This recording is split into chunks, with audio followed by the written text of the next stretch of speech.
Amit Satyalok blogs को जरूर subscribe करें और साथ ही बेल आइकन को जरूर दबाएं ताकि जो वीडियो डालूं आप तक पहुंच जाए। साथ साथ माता पार्वती जी के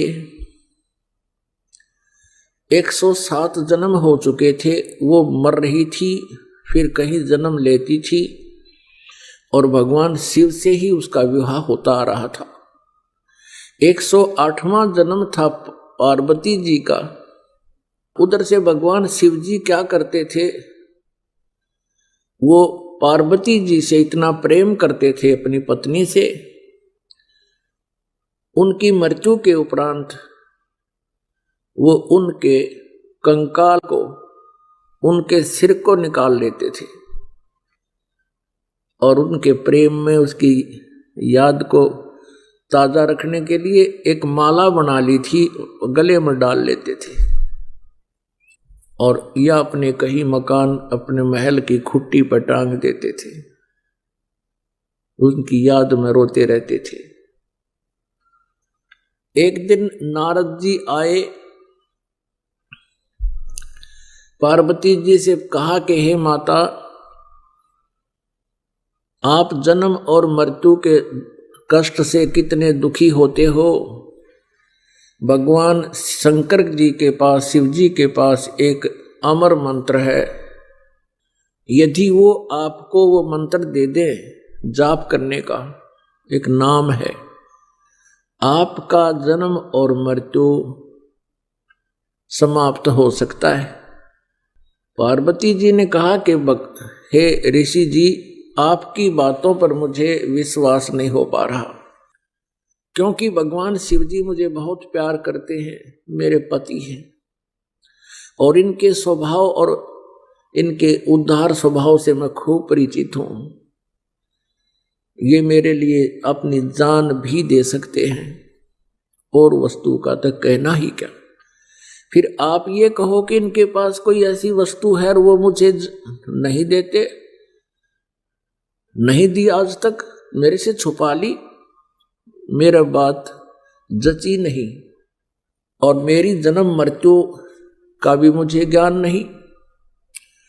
तब भगवान नारद जी ने कहा कि माता, ये जितने भी गले में भगवान ने ये शीश, ये रूंड टांग रखे हैं तेरे खोपड़े, ये तेरे ही हैं।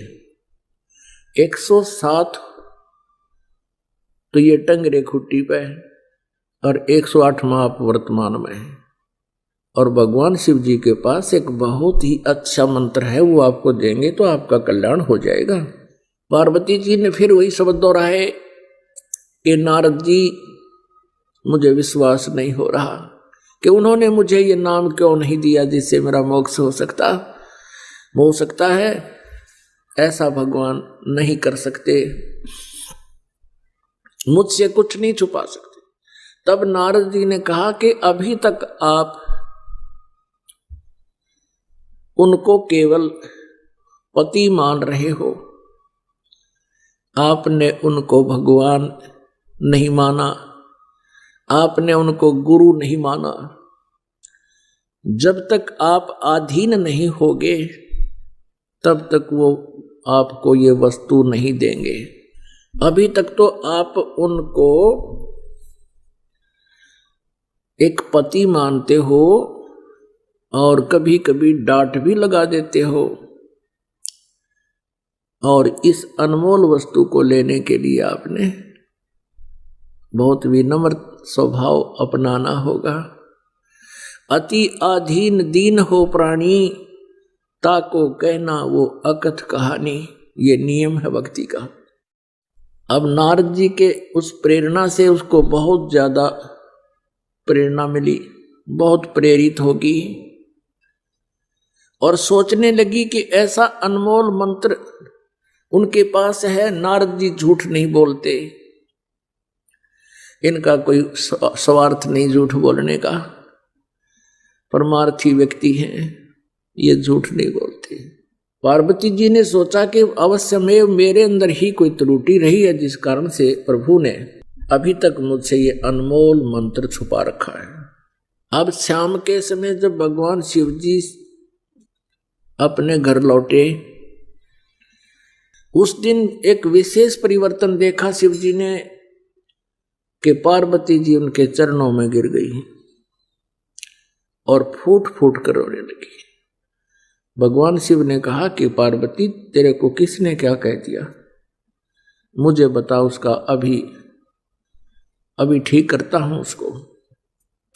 पार्वती जी ने कहा कि आपके रहते मुझे कौन कह सकता है प्रभु, लेकिन मुझ अबला से कोई भूल बनी है। हे परमात्मा, आपने मुझसे एक अनमोल वस्तु छुपा रखी है। आप मुझसे इतना प्यार करते हैं, क्या मैं जब मरती थी आप दुखी नहीं हुए होगे? अब नारद जी, उसने शिव शंकर भगवान ने सोचा आज यह कौन सा स्टेशन पकड़ ली है, ये तो कदे ढंग से बात नहीं करया करती, आज ये बोल क्या रही है।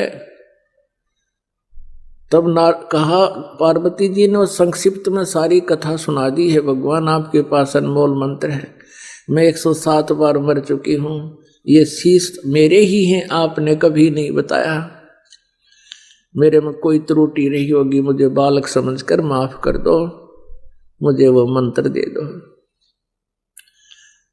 हाँ, भगवान शंकर बोले, पार्वती ये तेरे सतर की बात नहीं, नो बता तेरे को कौन मिला ऐसा भगवान आत्मा, तेरी बुद्धि बदल दी उसने।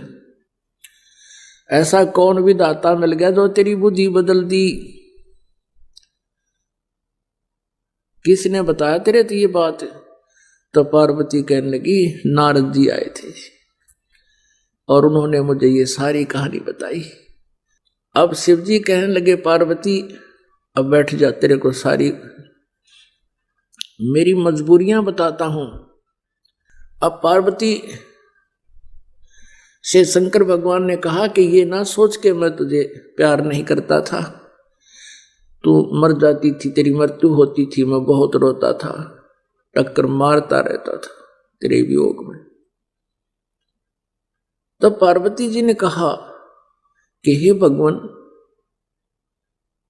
और साथ में ये भी शंकर भगवान ने कहा कि ये सभी सिर तेरे, ये जो टांग रखे हमने, तेरे सिरों की माला बना रखी है, जब तक तू दोबारा मुझे प्राप्त नहीं होती थी तब तक मैं इनको देख देख कर रोता रहता था। तो पार्वती जी ने कहा, हे भगवान, आपके पास ऐसा मंत्र जिससे मैं अमर हो सकती हूं, और वो क्यों ना दिया आपने भगवान? मैं मरती ही नहीं, आप इतने कष्ट उठाया आपने। पुणात्मा, जो व्यक्ति अपने प्रोसेस से परिचित होता है, अपने प्रोफेशन से परिचित होता है, वो समझता उसके कदर और वैल्यू को। ये मंत्र ऐसे नहीं दिया जा सकता। तो भगवान शंकर ने कहा कि पार्वती, अभी तक तेरी आत्मा में इस मंत्र की चाह नहीं बनी थी, इच्छा नहीं बनी थी, प्रबल इच्छा नहीं। और जब तक इच्छा ना बने तो मैं तुझे बहुत कोशिश करता था, आपका याद भी होगी, मैं बहुत बार चर्चा चलाता था कि पार्वती भगवान की भक्ति करनी चाहिए, परमात्मा की भक्ति से जीव का कल्याण होता है। लेकिन आप तो मेरी एक नहीं सुनती थी और क्या कह देती थी कि मुझे भक्ति की क्या आवश्यकता है, मुझे तो भगवान मिल गया। मैं भी चुप हो जाता था कि अब या आगे बात सुने नहीं। तो पुण्यात्माओं, जैसे समुद्र के अंदर,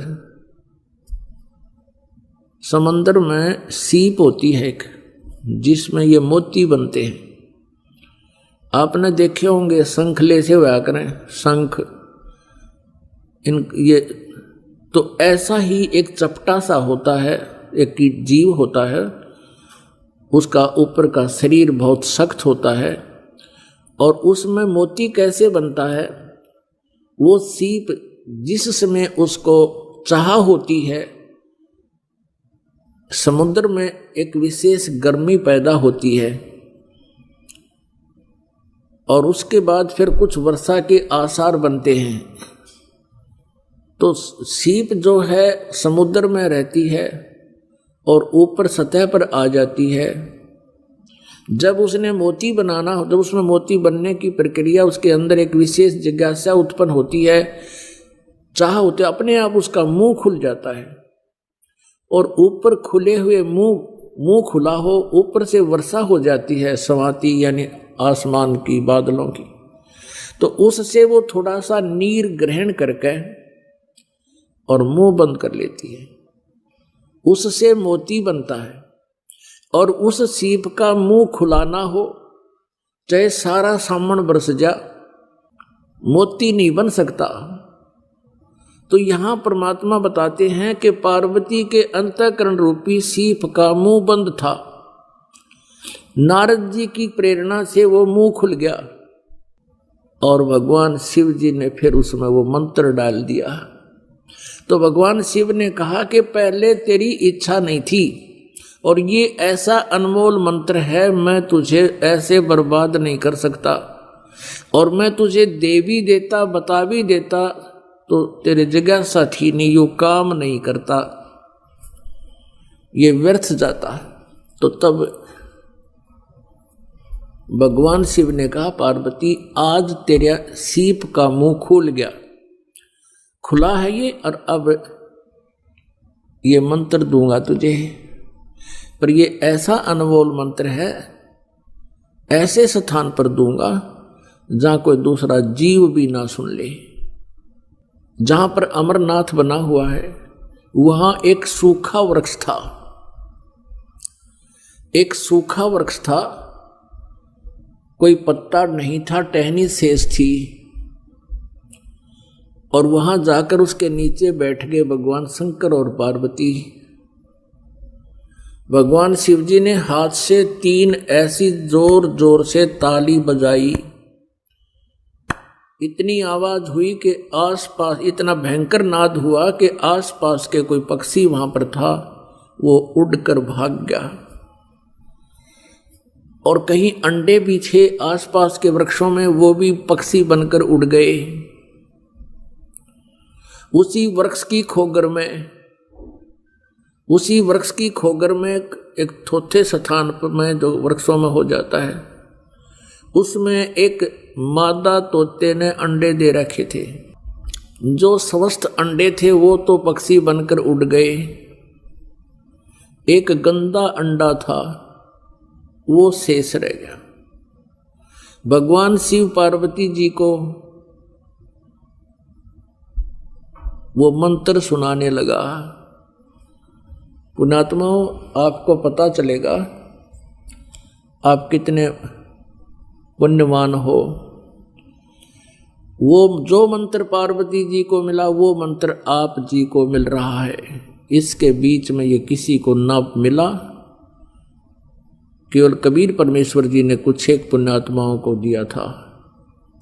उनसे भी कह दिया था कि इसको अभी गुप्त रखना, नहीं तो काल के दूत इन मंत्रों को ग्रहण करके मेरी प्यारी आत्माओं को भ्रमित कर देंगे। अब यहाँ एक प्रश्न और है कि ऐसे स्थान पर मंत्र क्यों दिया भगवान शिव ने और इसको गुप्त क्यों देते हैं? ये ऐसा मंत्र है, यदि ऐसे वैसे व्यक्ति को मिल जावे वो इसका जाप साधना करके सिद्धि युक्त हो जाता है और फिर वो ना जाने कितने जीवों को दुखदाई हो जाता है। पहले ये राक्षस क्यों बने? ये सभी भक्त थे, साधनाएं करते थे, गुरु होते थे। ये साधनाएं करते रहे लेकिन साथ में त्रुटियां भी करते रहे, नाम से खंडित हो गए। गुरुजनों ने उनको अपने वहाँ से निष्कासित कर दिया। उनके अंदर उस नाम के जाप करते रहे, सिद्धियां आ गई। उन्हीं भक्तों को के शत्रु बन गए।